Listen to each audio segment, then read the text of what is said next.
When it comes to the recent stuff that's been coming out, the Demon Slayer, Jujutsu Kaisen, Chainsaw Man, One Piece, Attack on Titan, Bleach, etc. I think because of all these big shows coming out with all this high quality production, we've gotten way too spoiled when it comes to getting good anime. I think a lot of people like to equate good anime with good animation when that's not necessarily the case. Out of all the anime that have been coming out recently, I think the one that has been overlooked the most, that definitely deserves the love, is by far Undead Unluck.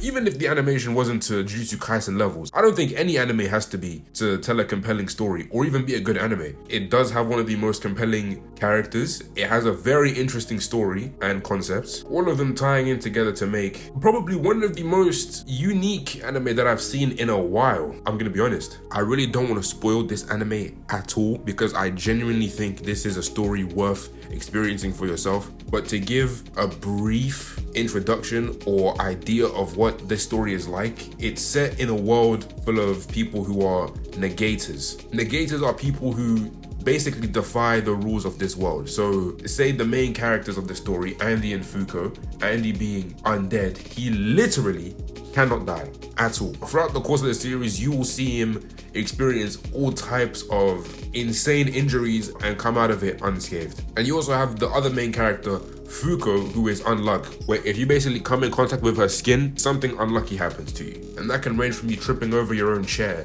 or getting boomed by a meteor. And the level of calamity depends on a couple of things. How long you touch her for, how much she likes you as a person, all sorts of things. Now, I'm not really the biggest fan of romance. Whenever it's done in any type of shonen story, it usually ends up being very awkward or shoehorned in or very cringe or just outright never happening at all. Now, when it's either really subtle or they build up to it very well, I don't really mind it. And I think Undead Unluck does a very good job of building up the main romance of the story between the two main characters. Now, I won't lie, Undead Unluck does suffer from the early anime, early manga syndrome, where it starts out very strange, where the characters aren't really defined early on, so they end up acting extremely strange. And I'm not gonna lie, Andy does seem like a kind of freak in the first episode of the story, but that gets cut out extremely quick, so I'm actually kind of grateful for that. And it ends up actually being a very wholesome, built-up romance between the two. And when it comes to the characters, I'm not gonna lie, they all follow a very basic formula. They get introduced. I personally think it's very fun to guess what type of negator they are before it actually tells you. And personally, I find it very satisfying when I get it right. But once you figure out what the negator powers is, they have some sort of sad backstory as to how they got it. And I'm gonna be real, I don't know what it is about Undead Unluck. I low-key do give a lot of flack to other series that do these cheap flashback moments, but Undead Unluck, for some reason, every time they do this formula for the backstory, it just works. I don't know what it is, it just works every time. I don't think I've ever felt bored watching it. Even during the episodes where they just explain the lore of the story, I'm still hooked. I generally think this story is genuinely unpredictable because there is a whole arc. There is a whole self-insert arc, and it's actually good. How did you... And I actually enjoyed the dynamic between Andy and Fuko. Andy is this wild card, proper insane, go with the flow type of protagonist.